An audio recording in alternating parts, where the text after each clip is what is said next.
spark ignition engine, for which you have homework 8 in the final exam to do when we're finished with that. So this stuff out of what I call the course notes on the spark ignition engine study, which we're going to look at by doing the theoretical Otto cycle. We actually started that last time, so we're going to continue that now. I last time talked about the air standard Otto cycle, a very crude model, versus our theoretical Otto cycle, a crude but significantly more sophisticated model. And we are going to model combustion in this. We are going to model the charging and discharging of the cycle. And this is the pressure volume figure, this pressure relative volume units for a 9-to-1 compression ratio of a theoretical Otto cycle, relative volume and absolute pressure points, okay, for what the calculations we're getting ready to do are given. So this is going to be a detailed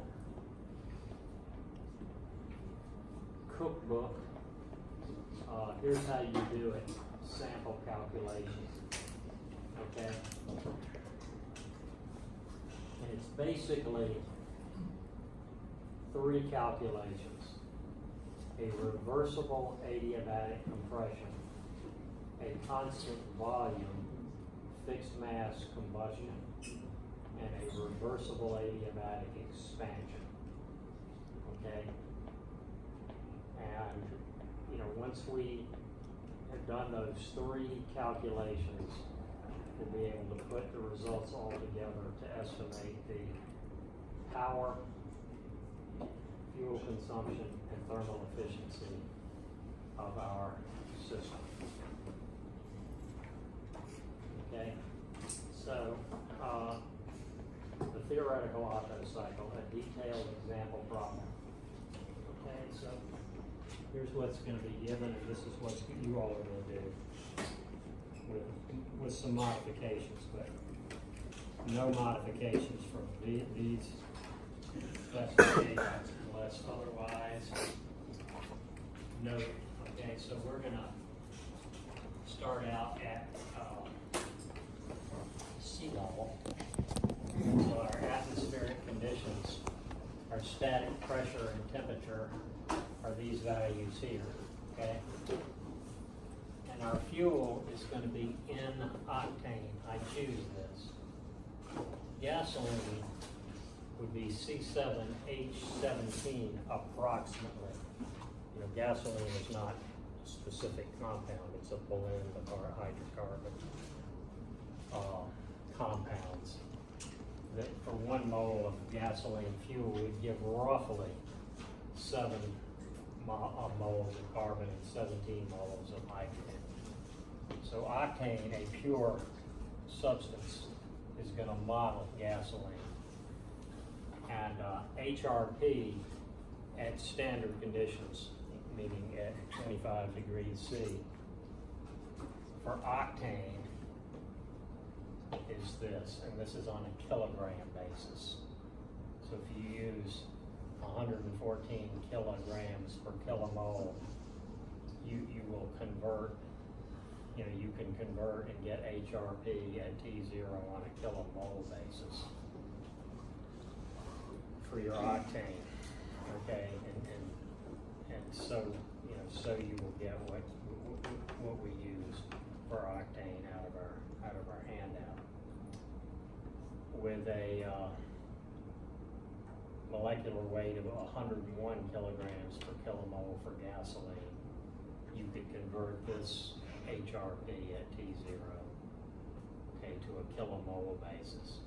But what I'm trying to show you is we know these systems burn gasoline, we're going to burn octane. And what I'm trying to show you is the major thermodynamics of the two fuels are very similar. Bottom line, using octane is not going to impact our results much from it if we did gasoline, okay? It's a good model to use octane. You know, not perfect, but that's what we're going to do. And the reason is when we need certain data related to the specific heat of the fuel and so forth. I had that readily available for octane and not gasoline, so I did octane. All right, and it's also, there's a sample calculation in a textbook. It's actually one of the references, the reference in the syllabus attributed to Ashley Campbell. His book, I think it's called The Thermodynamics of Internal Combustion Engines. It's where all these handouts came from on your A, B, C constants, you know, that kind of stuff. It all came out of that text, okay? So he has a calculation for this theoretical Otto cycle. And I also wanted the gratification of seeing the calculation that I give you here, my own calculations, and the computer program matches what that reference gives. So here's our, this is going to be our fuel and our molecular weight, and you know where the HRP for octane and so forth is. You're not really going to need to change your homework 3 part 2 significantly to do the calculations here.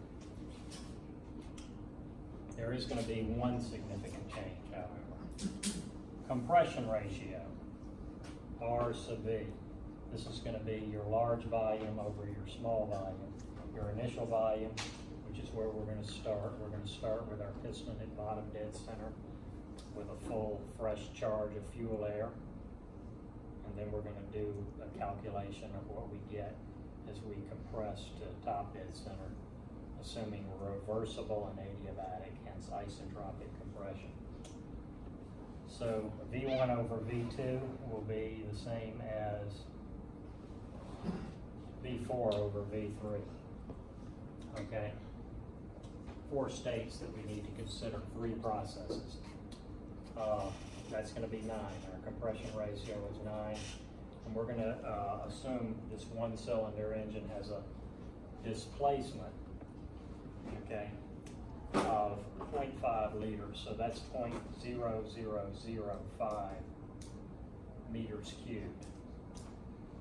So by taking this displacement for our one cylinder engine, we'll be able to upsize it to a 6-cylinder engine of 3.0 liter engine, you know, like your minivan, okay? Does that make sense? All righty. We're going to assume an engine speed of 3,000 RPMs, and we're going to assume a fuel-air ratio. Okay, we're going to assume that we're burning stoichiometrically correct fuel-air mixture, Y over YCC equal to 1. Okay, so that's going to be our initial calculation, but I recommend that when you're programming this up to match me on this first calculation, that you leave your fuel-air ratio a variable so that you can change that. We're going to look at the performance of this system for rich mixtures and lean mixtures. The real system does burn roughly stoichiometric. Okay? There you go. So, this is all what we start with. So, we're going to calculate the power output, the fuel consumption, and the thermal efficiency of the engine. And the particulars of how this is done will be developed as this example problem is presented. Thermal efficiency is not going to be computed as W net over Q high, because this is not a thermodynamic cycle. It's a mechanical cycle, but not a thermodynamic cycle. So, process 1 to 2, this is what we're going to start with. As I said, our initial volume, our displacement, half a liter, 0.30 and a 5 meters cubed. P1, 100 kPa, T1, 300 K. And this is very, very close to the values you get out of a standard table of atmospheric conditions at sea level. This is what we're going to actually do. And the first thing we're going to do is we're going to compute in detail what do we have in our fixed mass system. Okay, at state 1, the exhaust valve and the intake valve are closed. We have a fixed mass system at this point, and we're going to compress it reversibly and adiabatically. And what is it? You know, we're going to compress it. We want to know precisely what we have, okay? So,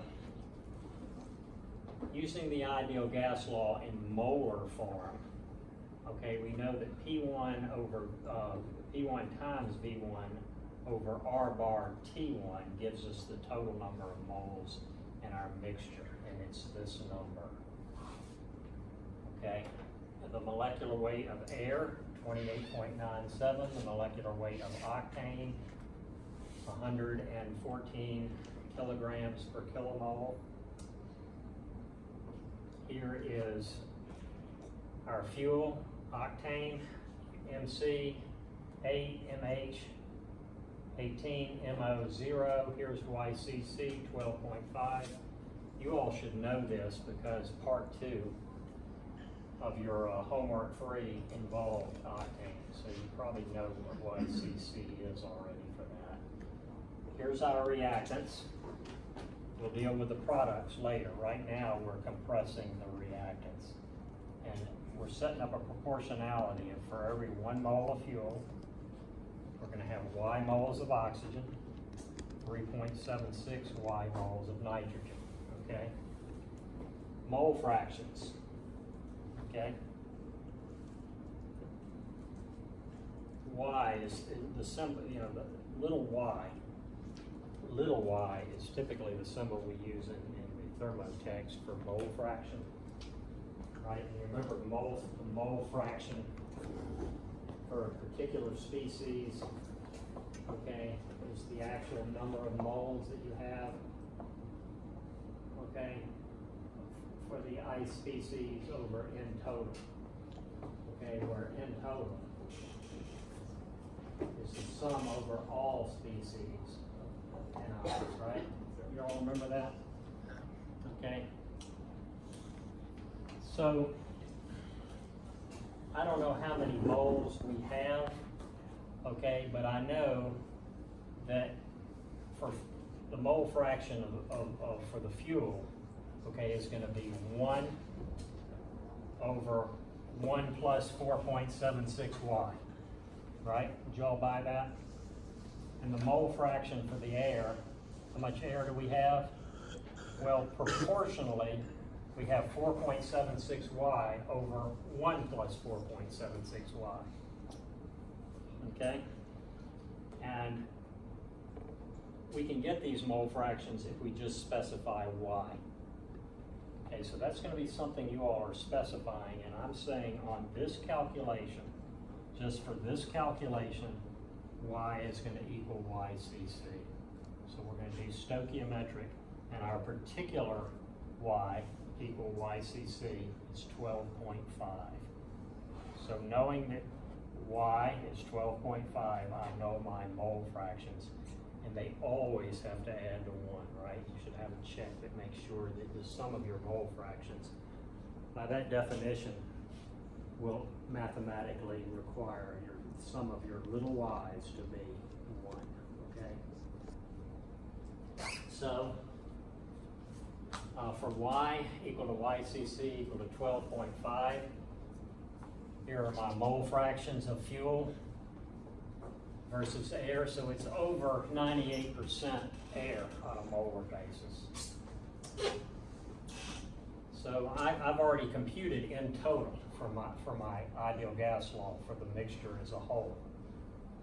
And I know my mole fractions, so I know my actual mole numbers now. This is how much I actually have there.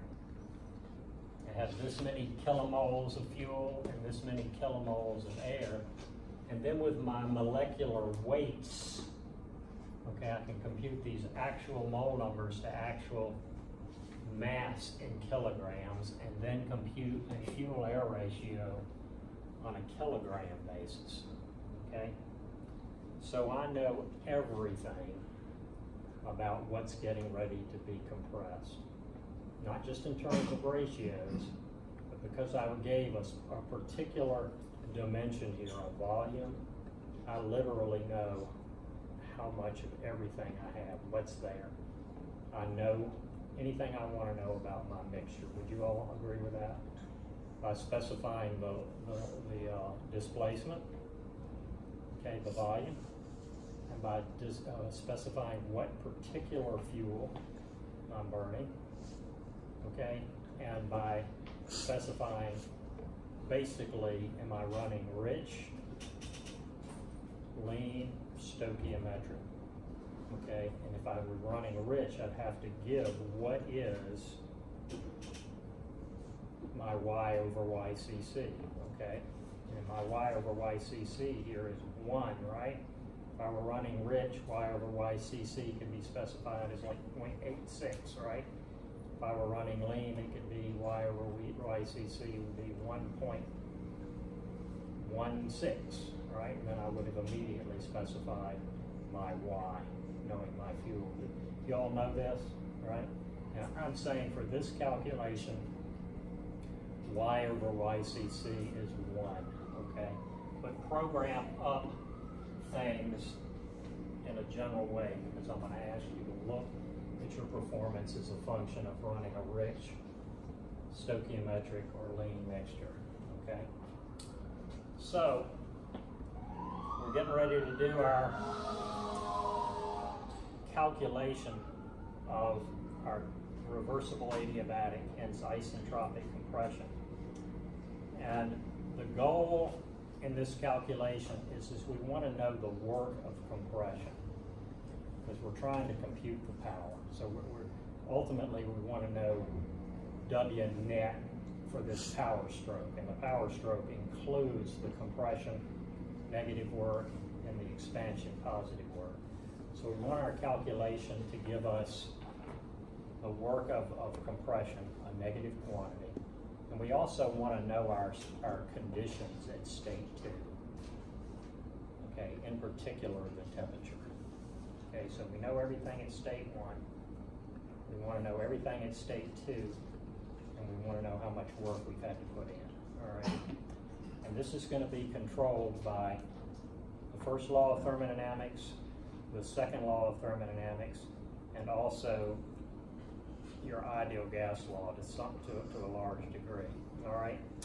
So the first thing that we're actually going to use is the second law of thermodynamics in this calculation, because we want to calculate the temperature at T2, and from there, knowing the temperature at state 1, we can calculate the work. Okay, so we're trying to figure out what the temperature at state 2 is. All right. So process 1 to 2. When I say that the process is, we're going to model it approximately as reversible and adiabatic, then the second law says it's an isentropic process, so the change in S, the big S, if you will, between states 1 and 2 will be 0, according to the second law. And I could say that that's equal to the total number of moles times the change in S bar, the specific entropy between states 1 and states 2. And then I could break that down in a molar basis in terms of, I know the number of moles of air. I could look at the change in S bar for just the air and the change in S bar just for the fuel. okay?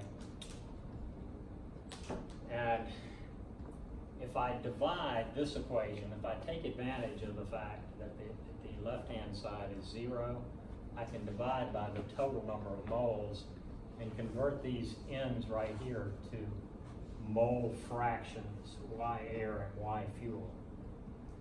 Remember, the air is about 98%, or 0.98, this is about 0.02. So this is equal to 0. And so to evaluate this equation right here, I need a model for looking at the change in S bar for the air and for the fuel, okay? Now, change in S bar for an ideal gas, remember, we're going to model everything that we do here. We're going to, you know, I told you last time that our model is going to assume ideal gas everywhere, but not constant specific heat. Okay, so just for the air, okay, just looking at the pure air, we can compute change in entropy of an ideal gas as an integral of either Cp0 over temperature, and then add on a log of the pressure ratio, or we can look at it as an integral of Cv0 over temperature, and add on a term that involves R bar and the log of the volume ratio, okay? And we know the volume ratio because the compression ratio gives us that. So we have information about the volume ratio, so I'm going to choose computing change in S bar by an integral of Cv0 over temperature, okay? And one detail, okay, that you might remember when you took Thermo 2 is that you might remember something known as Dalton's law of mixing for an ideal gas when you had mixtures of ideal gases. Or you might have remembered Amigat's law of mixing, which involves volumes. I don't think they use that anymore. Okay, the old thermo books written by these authors gave both Dalton's law of mixtures and Amigat's law of mixtures. But the idea is that when you look at mixtures of ideal gases, the individual species in the mixture, okay, the model says the individual species as they exist in the mixture see their own temperature in the mixture. Okay, so if you're calculating a thermodynamic property for an ideal gas that just involves temperature, you have no issues to consider. The thermodynamic property of, say, the enthalpy and the internal energy, which just depend on temperature, you can evaluate, change in U and change in H for a species as it exists in the mixture. Okay, it's the same for that species as it would exist as a pure substance. But the idea of partial pressures and then volume fractions, depending on whether you're viewing things from a Dalton's law of mixing or from an Amigat's law of mixing perspective, is these species, okay, that these individual species that make up a mixture of ideal gases, in the mixture they don't see the total pressure of the mixture, or they don't see the total volume of the mixture. They see their own partial pressure or their own volume fraction, okay? And so when you evaluate the entropy of species A, when you evaluate its entropy as it exists in the mixture, you don't, if it's a property such as entropy that depends on temperature and, say, pressure or temperature and volume, you need to consider in the mixture that species' own pressure, which is deemed to be its partial pressure, or its own volume fraction. Does this ring a bell? I'm not going to torture you with the details on this, but you remember when you were dealing with the thermodynamics of mixtures of ideal gases, does it ring a bell that you had to be very, very careful when you were dealing with the entropy? And do you remember the concept of partial pressures? Okay, I'm just trying to review very quickly what the idea behind it was. So we're talking about the entropy of a mixture, and we're talking about evaluating the entropy of a mixture by considering the entropy of the species that are in that mixture. And we're trying to consider the entropy of the air as it exists in the mixture. And I'm trying to consider the entropy change of the fuel as it exists in the mixture. Okay? And I have to be careful, since I'm dealing with entropy, in that I need to, the temperature I don't have to worry about, but when it comes to the effect of volume change or pressure change, I need to consider what the individual species sees in the mixture. And it sees a partial pressure change, potentially, okay, or it sees what's known as a volume fraction change. So you have to be very, very careful. Over here in this formula, okay, I'm just using the temperature as is, but for my specific volumes, I'm using the specific volumes of species, of the air here, and I'm using the specific volume of the fuel here. And how does the specific volume go? It's volume divided by mole numbers. Okay? And if these mole numbers of the air changed, okay, it would have an impact. Okay? And if these mole numbers of the fuel changed, it would have an effect on what the change in S is, the specific S is of the fuel as it exists in the mixture. So this is the correct formula for it. It's just that the number of moles for all species in this compression is fixed. We don't have loss of any species, and we don't have change of species due to like combustion at this point. We're just taking the fuel air mixture as it is and compressing it. So these mole numbers right here, the number of moles of air at the final point and the number of moles at the initial point are the same. So I can cancel them out, and all that matters is the compression ratio. Okay, it's a subtle point, but I want you to be careful with things. This course uses all of Thermo 2. An important part of Thermo 2 was dealing with the thermodynamics of mixtures. Okay, starting with the thermodynamics of mixtures of ideal gases. So we're going to use that here. Alrighty, so in order to build this equation into something we can solve, I'm going to need CV0 bar for the air and for the fuel. Okay, and this thing right here I can just replace with the compression ratio that's known, but I need to look at this right here. Okay, and so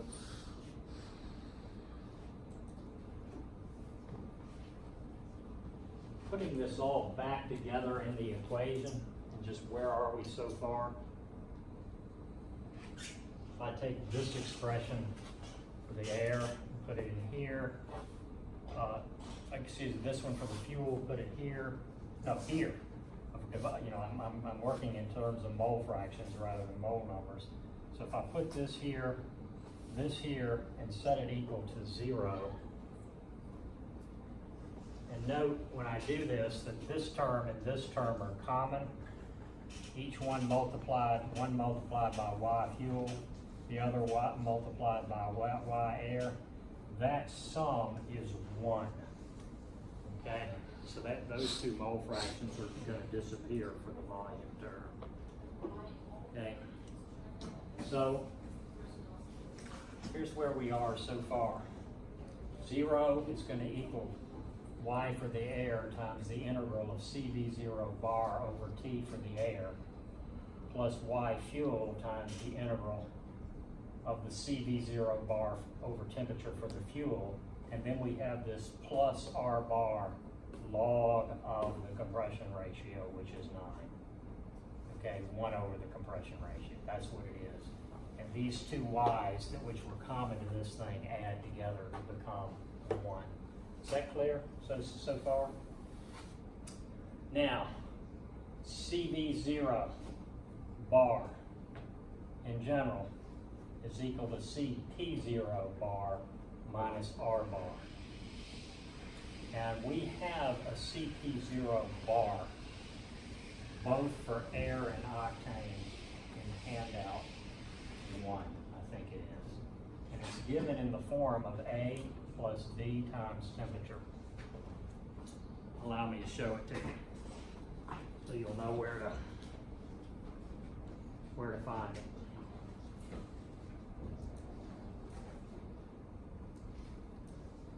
Handout 1. I know you all are familiar with this thing. These are your A, B, C, D coefficients for H of your products of combustion. You all remember that? All right, here's your function. I'm talking about H for air and H for fuel. If you look at this little table right here, this right here, this is actually CP0 bar, because it's kilojoules per kilomole. And this is in the range between 298 and 900 K. It's ideally suited for air and fuel being compressed and going from standard conditions up to a reasonable temperature just associated with its compression. So air, okay, it's gonna take this form of a constant A plus B times temperature in degrees K. Okay, and it's a curve fit. So if you're talking about air, you take A as 27.5 and B is this number right here. And we happen to have octane. Okay, octane is a compound. Here's its variable specific heat. It's this function right here where A is taken as 38.4 and B is taken as this. And here's its molecular weight, by the way. We're using 114 for it. That's consistent with all these tables. Okay, so we have that. So those numbers come out of this table. So we're going to program them up, include them in your computer program. And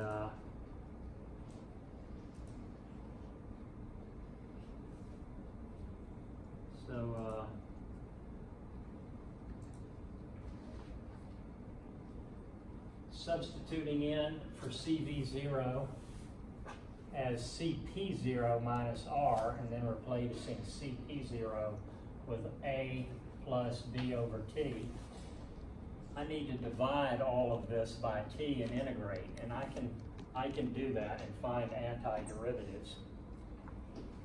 So for either air or fuel, the integral from T1 to T2 of CV0 bar over T is this. That's what you get. Okay? And the minus R has been absorbed with the A. Okay? Because it's CV0 bar is equal to CP0 bar minus R, and the CP0 is A. So the constant term that you're integrating becomes A minus R. So this is the expression.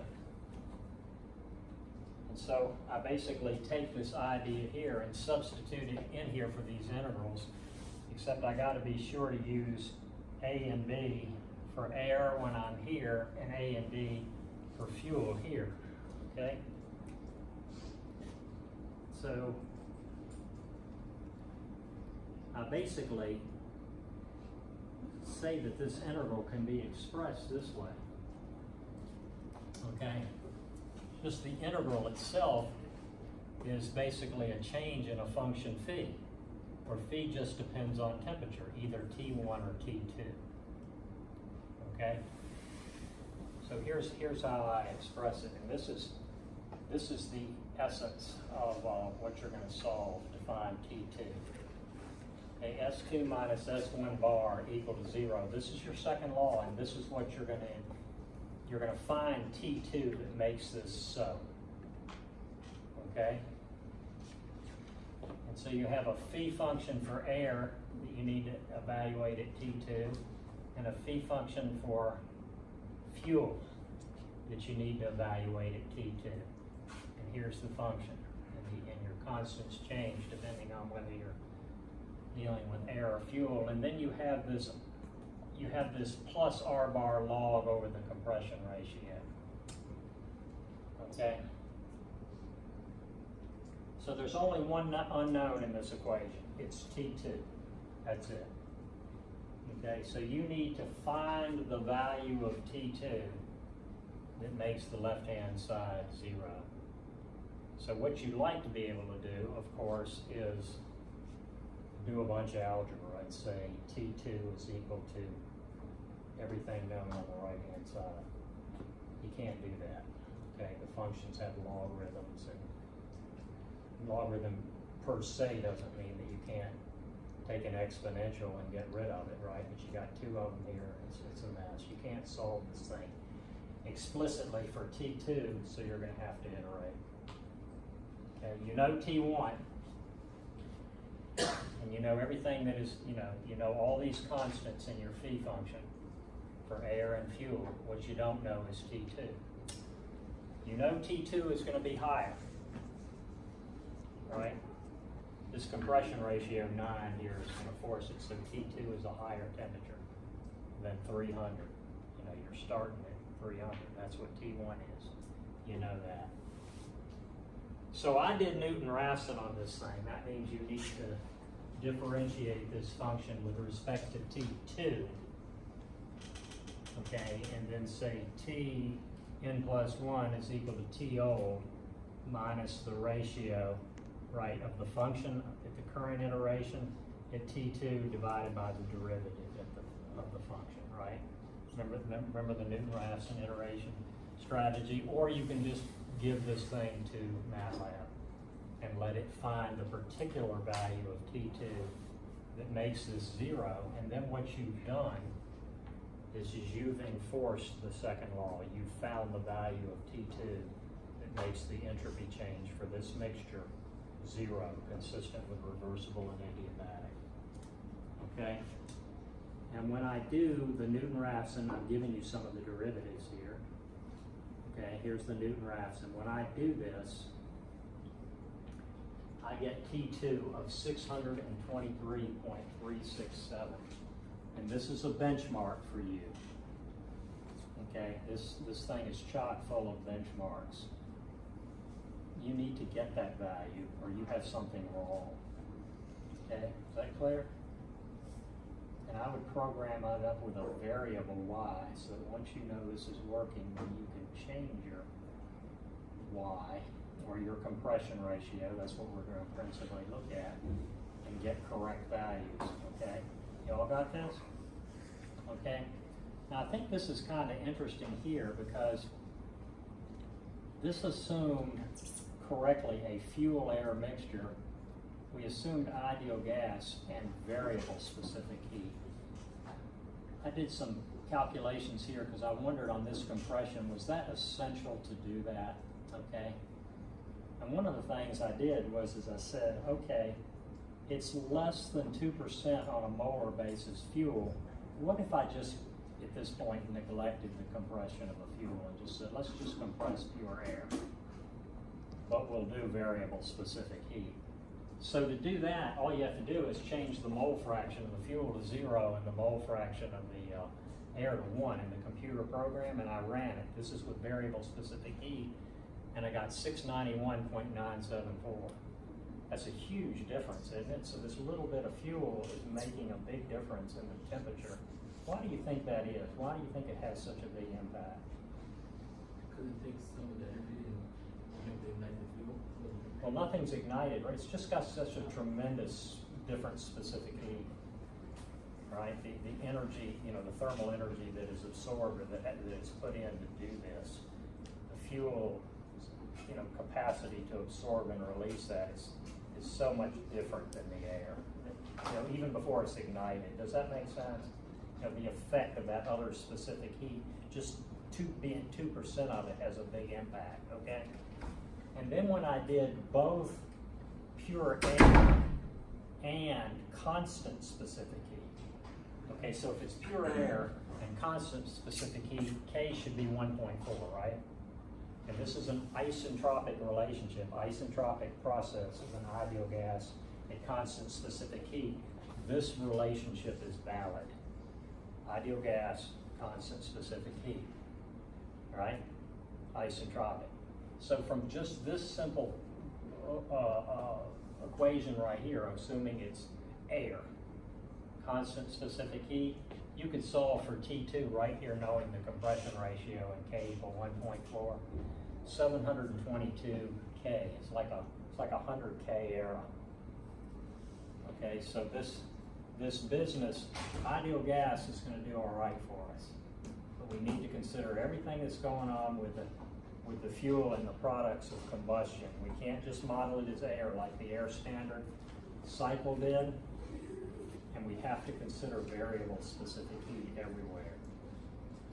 It's a huge problem if we don't. So this was a nice check in terms of are we carrying physics that's important, and the answer is definitively yes here. Taking this T2 here and applying the ideal gas law in a molar sense between state 1 and state 2, okay, it's fixed mass, so the total number of moles doesn't change in this compression.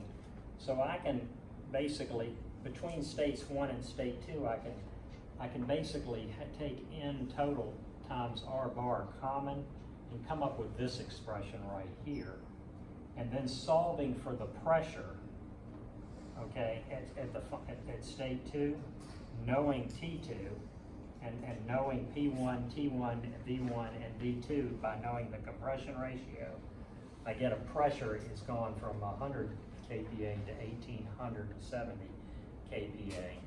The pressure actually is not, oddly enough, is not critical to this calculation, but I think I want you all to keep track of it so we can see what's happening, okay?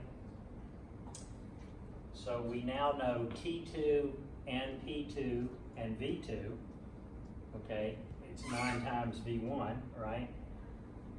The final thing we want to do is how much work did this take, okay? And so the first and second laws of thermodynamics is going to control everything here. We've already used the second law, so now we go to our first law, okay? And for the compression process 1 to 2, we're going to assume first law for an adiabatic process, neglecting changes in kinetic and potential energy. You might note here that we're not using stagnation conditions anymore, we're using actual static conditions. Because for this fixed mass system, it's the change in kinetic energy from one state to another is not a big deal like it is in a propulsion system, okay? So I think we are making a reasonable assumption that changes in kinetic energy are not important. So that puts us back to just using static properties rather than stagnation properties. When we were in our gas turbine engines, we were always using stagnation conditions, thereby automatically accounting for changes in kinetic energy. All right, the specific work then, our first law under these conditions will be the specific work of this process from state 1 to 2 is negative in the change of the capital U. And this form of the first law assumes work out is positive. Okay, that's the assumption on our sign convention. So that's the negative of the in total times the change in specific U for the mixture.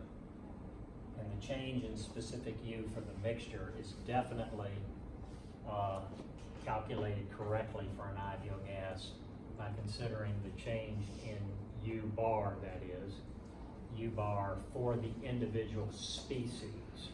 And since it's an ideal gas, that's just going to be dependent on the temperature change, okay? So for variable specific heat, for either one of these species, the change in U bar is the integral from T1 to T2 of CV0 bar. Previously, for the entropy, when we were doing this integral, it was, the contributing term was the integral of CV0 bar over temperature. Okay, and that was just the temperature part of the entropy change.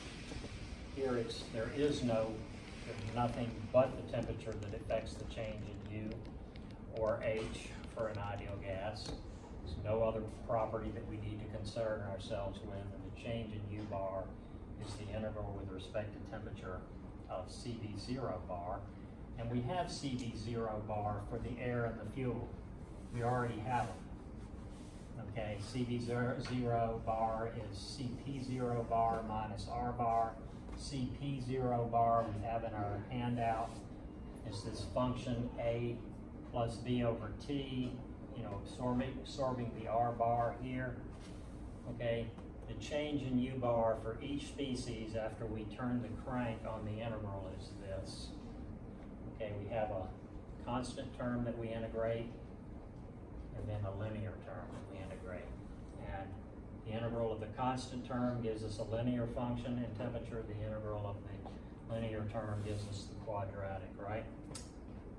So this is what the change in U bar for air is and for the fuel. So putting it in here, substituting this thing in here, making it specific for the air and the fuel. And by the way, we do not divide this equation by in total to get to have y's here, because the left-hand side is not 0.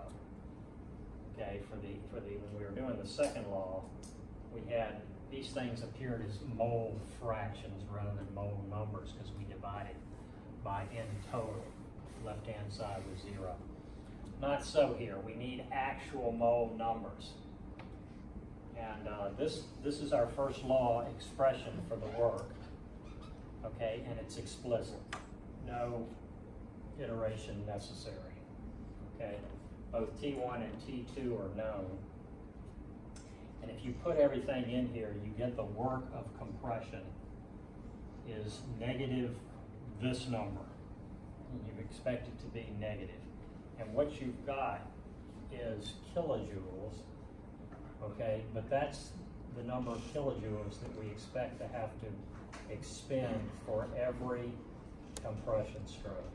And we have to keep track of rates because we're going to compute actual power. And we know how many compression strokes we're doing, right? Because we know how many RPMs we're doing. Okay, so for this particular compression, it's this many kilojoules. That's the actual work. But remember, we're doing that for every compression stroke. Okay? You got it? So that completes the calculation for the first of 3 processes. The compression process, the combustion process, the expansion process. Now the expansion process is going to expand your products of combustion. Okay, but right now we're fuel and air. We're going to do combustion, then we have products of combustion. And then we're going to expand that. All right. So let's go ahead and start with the analysis of the combustion. Okay. All right. What are we going to assume about this? Okay. We're going to assume ideal complete combustion. And that's what you did in homework 3 and now homework 5, because you carried that same model. So what that means is the same products of combustion are going to appear. The ideal complete combustion model says how we assume the combustion process is going to produce products of combustion, right? And that model that we're using works very well for low to moderate flame temperatures, okay? Now, because we're burning stoichiometric, okay, our flame temperature is going to be higher, okay? So we're going to actually be moving into flame temperature ranges where this model, ideal complete combustion, is not as good as it would be for a gas turbine. Okay, but we're going to use it anyway, because to upgrade the physics to our combustion model is significant, okay? Now, we're assuming ideal complete adiabatic, meaning we're going to assume we're not losing any thermal energy from the combustion chamber in the form of heat transfer. All of it's going to be there, okay? It's just going to be a direct conversion of thermal energy, of chemical energy into thermal energy, no losses in terms of heat or work, okay? And we're going to assume, as we actually have, is a fixed mass system, but we're going to assume that it's instantaneous combustion at constant volume, okay? Now previously, okay, our first law previously that we saw was for adiabatic steady state, steady flow combustion. So when we had a control volume with steady state, steady flow, our first law of thermodynamics was the enthalpy of the reactants is equal to the enthalpy of the products for every kilomole of fuel burned, right? It actually is a rate equation, but when you divide by the molar flow rate of the fuel, and what you get is your first law is written on the basis of for every 1 kilomole of fuel burned. And when you combine this ideal complete combustion model, which tells you what your reaction equation is to be, when you combine that with this first law of thermodynamics, you get this equation right here. And this is what you all solved for homework 3, and then put in homework 5. This was it, okay? And, yeah. And these ends right here, you know, that represent your, basically this equation can be solved when you specify the flame temperature, then you're solving for Y, which is your fuel-air mixture, right? Or if your fuel-air mixture is known, meaning your Y is specified, then you have to solve it iteratively for your flame temperature, right? In this case, unfortunately, it's that latter case. We know Y, right? Y is equal to YCC, but we need to solve it for flame temperature. Okay, and of course our initial temperature we know is T2, as 623 K, and you know what your Y is. So now you have to bring in homework 3, part 2, and predict your adiabatic flame temperature. Problem. We have a fixed mass system, not a steady state, steady flow control volume. And actually that's a huge problem. Our first law of thermodynamics needs to consider internal energy for a fixed mass system, not enthalpy. Okay? So, if you go back and do that, and you're, I don't know if you all did this in your undergraduate Thermo 2 course, but it's in your book. They talk about fixed mass systems and combustion. I think most of what you probably did was steady state, steady flow control volumes. Okay, but if you look in your thermo book and review and look at fixed mass systems, instead of HR equal HP for your first law under these conditions, it'll be UR equal to UP. The internal energy of your reactants is equal to the internal energy of your products. Same mass balance consideration under the conditions of ideal complete combustion. And if you look at this thing, you compare this equation 3 with what you solved previously. Okay, they're identical. Okay, except everywhere you had capital H, now you have capital U, and everywhere where you had little h bar, you have little u bar. Okay, So, can you fix up your existing computer program to do U instead of H easily? And the answer is yes, very easily.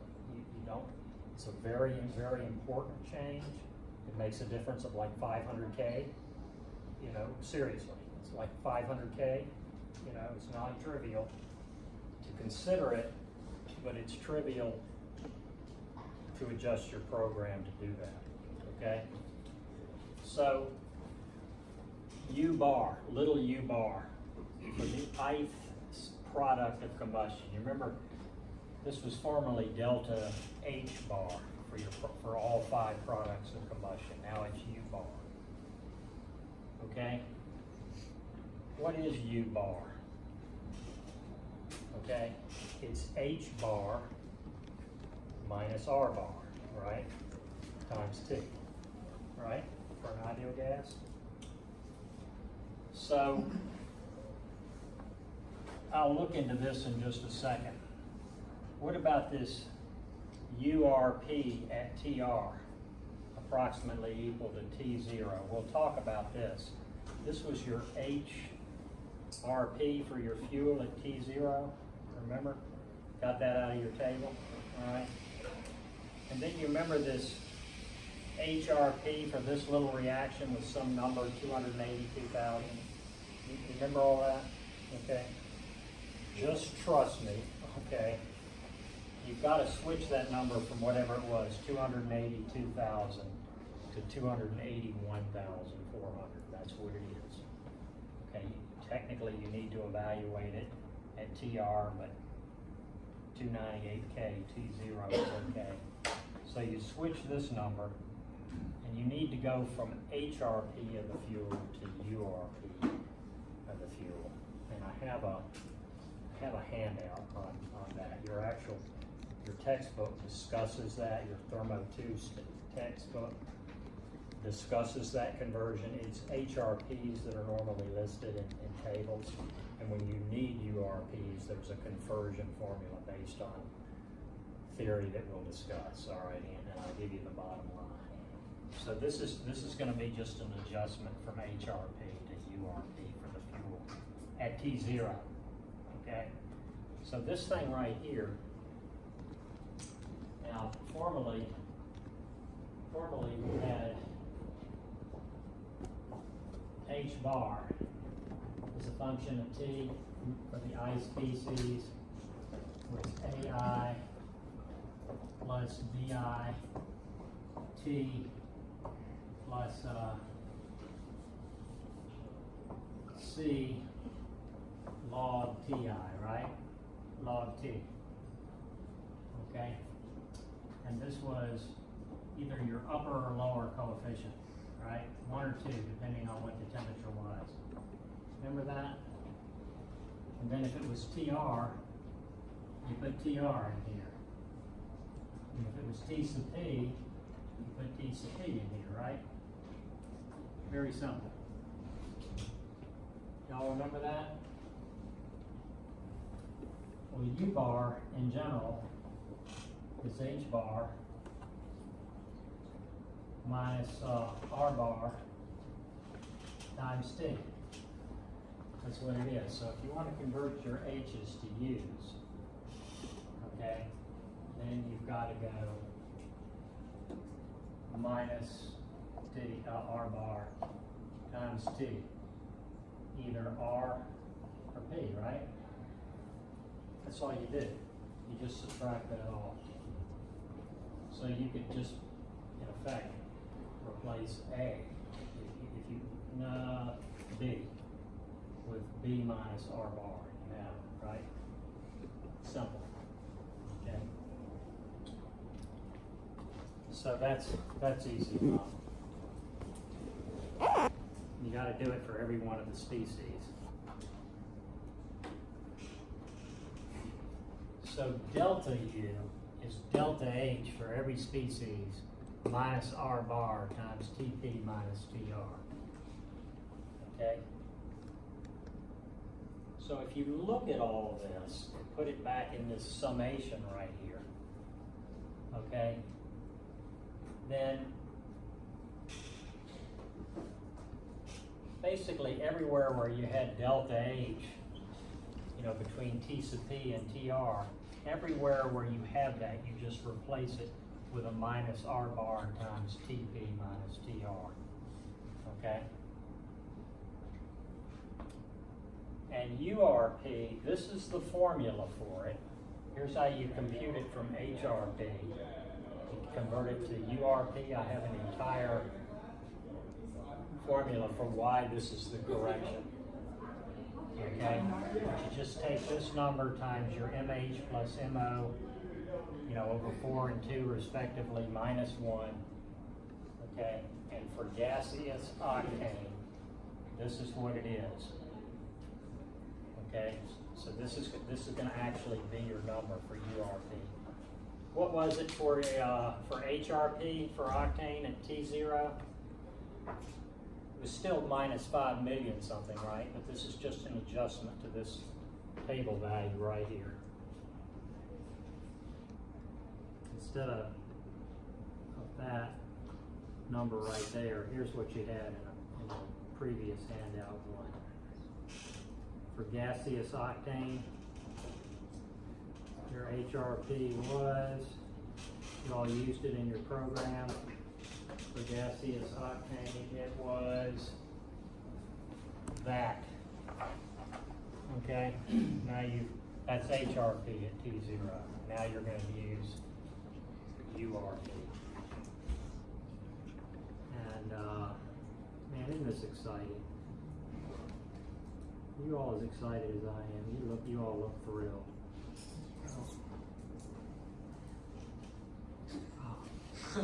Philly, I think I cut off the wrong one. No, here it is. Let's just stay with that one. Just go full screen. So this is the equation you saw. This number has changed. This number is this instead of what's in your table, and you need to subtract off R bar times the temperature change.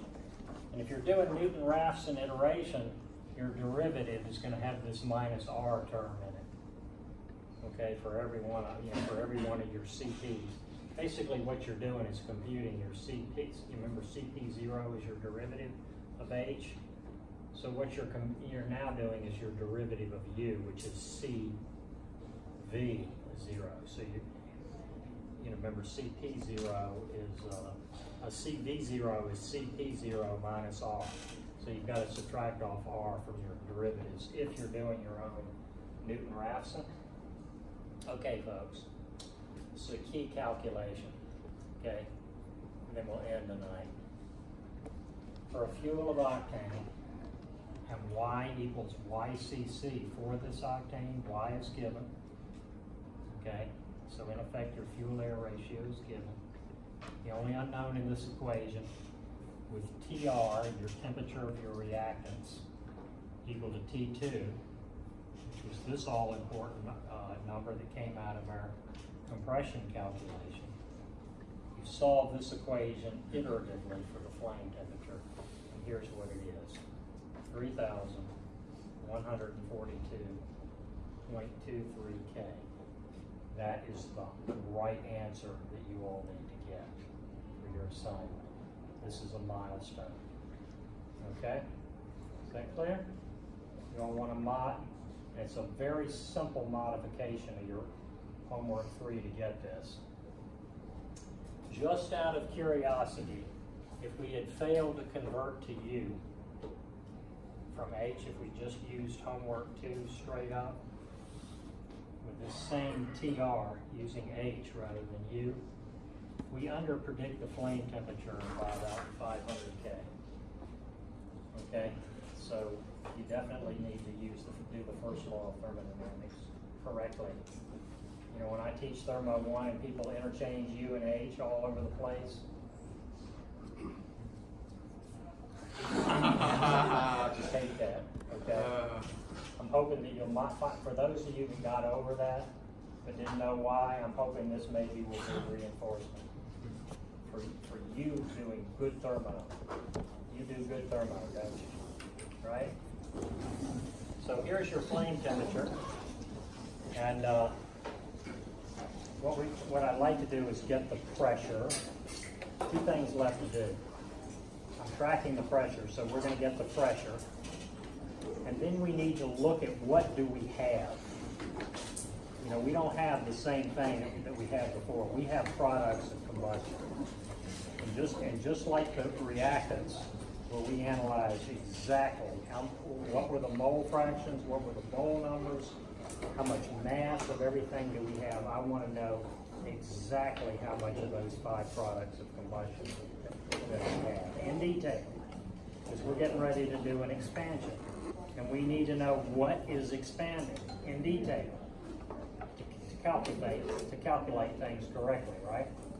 So what is left to do for we've done out of 3 major calculations, we've done one of them completely, the compression. And we've done the lion's share of the combustion, the second major process. We've got the flame temperature. But we want to look at the pressure. It just comes from the ideal gas law. And we want to really run down what we got before we go on to the expansion, okay? So we will do that next time.